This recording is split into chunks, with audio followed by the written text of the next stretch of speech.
नमस्कार. सध्या एसटीच्या नवीन NCMC म्हणजेच नॅशनल कॉमन मोबिलिटी कार्डबद्दल सर्वत्र प्रचंड गोंधळ उडालेला दिसतोय. होय ना? आजच्या या विश्लेषणात आपण याच कार्डमागील खरी वस्तुस्थिती आणि एसटी महामंडळाचे नेमके नियम काय आहेत हे अगदी सोप्या आणि थेट भाषेत समजून घेणार आहोत. चला तर मग लगेच सुरुवात करूया. सर्वात आधी 31 मार्चच्या त्या मोठ्या अफवेबद्दल बोलूया. अफवा काय होती आणि त्यामागचं वास्तव काय आहे हे पाहणं खूप गरजेचे. तर यावर थोडा सविस्तर प्रकाश टाकूया. अनेकांना असा प्रश्न पडलाय की खरंच आपली बस चुकली आहे का? NCMC कार्ड काढण्याची मुदत खरोखरच संपून गेली आहे का?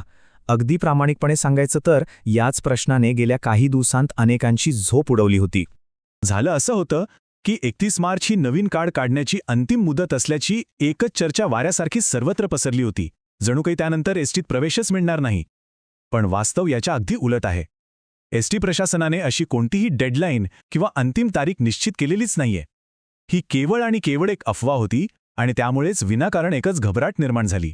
आता पाहूया सर्वसामान्य प्रवाशांसाठी नेमके नियम काय आहेत. आणि हो, इथं सगळ्यात महत्त्वाची गोष्ट म्हणजे अजिबात घाई करण्याची किंवा घाबरून जाण्याची गरज नाही.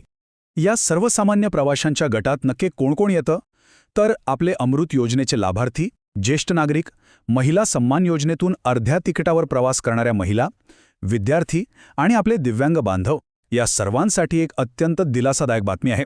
ती म्हणजे नवीन कार्ड काढण्यासाठी महामंडळाने कोणतीही सक्ती केलेली नाही आणि वेळेची कोणतीही मर्यादाही घातलेली नाहीये.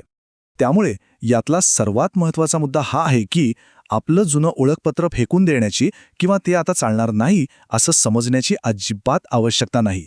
जोपर्यंत नवीन NCMC कार्ड प्रत्यक्ष हातात मिळत नाही ना, तोपर्यंत आपले जुने पास आणि आधार कार्ड तिकीट सवलतीसाठी 100% वैध आहेत.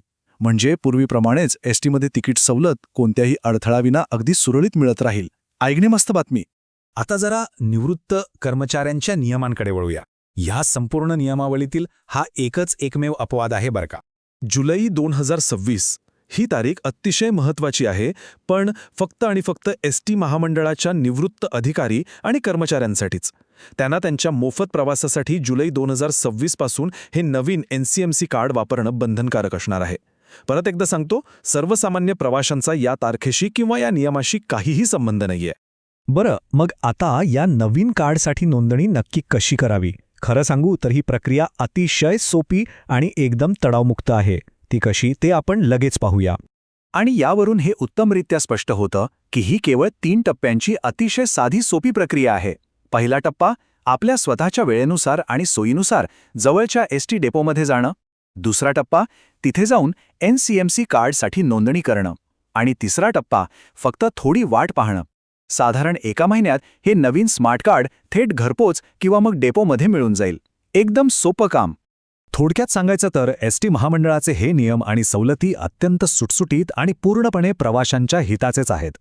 मग विचार करण्यासारखी गोष्ट हीच आहे की जेव्हा संपूर्ण प्रक्रियाच प्रवाशांच्या सोयीसाठी इतकी सोपी बनवली आहे, तेव्हा नसलेल्या तारखांच्या अफवांवरून आपण विनाकारण ताणका घ्यायचा. यापुढे कोणत्याही अफवेवर विश्वास ठेवण्यापूर्वी आपण एकदा खरी माहिती तपासून घेणार ना? नक्की विचार करा.